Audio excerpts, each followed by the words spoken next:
आज मी एक अशा ठिकाणी आणि अशा मंदिराच्या इथे आले की ती पूर्ण अख्ख्या महाराष्ट्राची कुलस्वामिनी. तर चला स्टार्टिंग पासून सांगते. तर हाय हॅलो नमस्कार, माझं नाव आहे भक्ती आणि कालचा व्लॉग मी जेजुरी व्लॉग टाकला होता. कुणी कुणी बघितलाय मला कमेंट्समध्ये तेवढं सांगा. आणि त्या व्लॉगमध्ये ना खूप भारी मी दाखवले आणि वर्षातून एकदा ना आपल्या कुलदेवताला नक्कीच जात जा तुम्ही. आणि बघा तडकत्या भडकत्या उन्हामध्ये असं खतरनाक लोकेशन शोधलं होतं आम्ही. बघा लोकेशन तुम्हीच बघा. आणि त्यानंतर मस्त असं झाडाखाली आम्ही जेवण केलं आणि जाताना अशी पॅसेंजर ट्रेन पण दिसली आम्हाला. आणि अजून एक स्टॉप घेतला तो म्हणजे उसाचा रस प्यायला, कारण गरमी भरपूर होती कारण तेव्हा आम्ही गेलतो.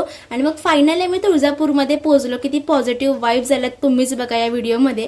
आणि जाताना बघा असा बाजार असतो बांगड्यांचा मोगऱ्यांचा, सगळ्या असे दुकानं आहेत तिथं देवाचं सगळं सामान आपल्याला मिळतं. आणि मग मंदिरामध्ये एंटर केलं की श्री गोमुख तीर्थ, तिथे आपल्याला हातपाय धुवावे लागतात. आणि जाताना एक छोटंसं मंदिर पण आहे गणपती बाप्पाचं. आणि तुम्हीच बघा किती सुंदर आणि पॉझिटिव्ह वाईब्स मिळतात मंदिराकडे बघून. आणि त्यानंतर मग आम्ही लाईनमध्ये उभं राहिलो होतो कारण आमची पासची लाईन होती आणि खूप गर्दी होती. कशी बशी ती गर्दी आम्ही पार केली आणि मग फायनली आम्ही मंदिराच्या इथे पोहोचलो. इथून आत मी काही शूट केलं नाही, सगळं बाहेरचं शूट आहे. आणि मंदिर तर किती सुंदर दिसते संध्याकाळी तुम्हीच बघा. आणि मग फायनली आम्ही दर्शन वगैरे मस्त आईचं घेतलं होतं. खूप भारी दर्शन झालं आमचं. बाकीचं उद्याच्या व्लॉगमध्ये सांगते. बाकी आवडला व्लॉग तर लाईक शेअर सबस्क्राईब करून टाका. चला बाय.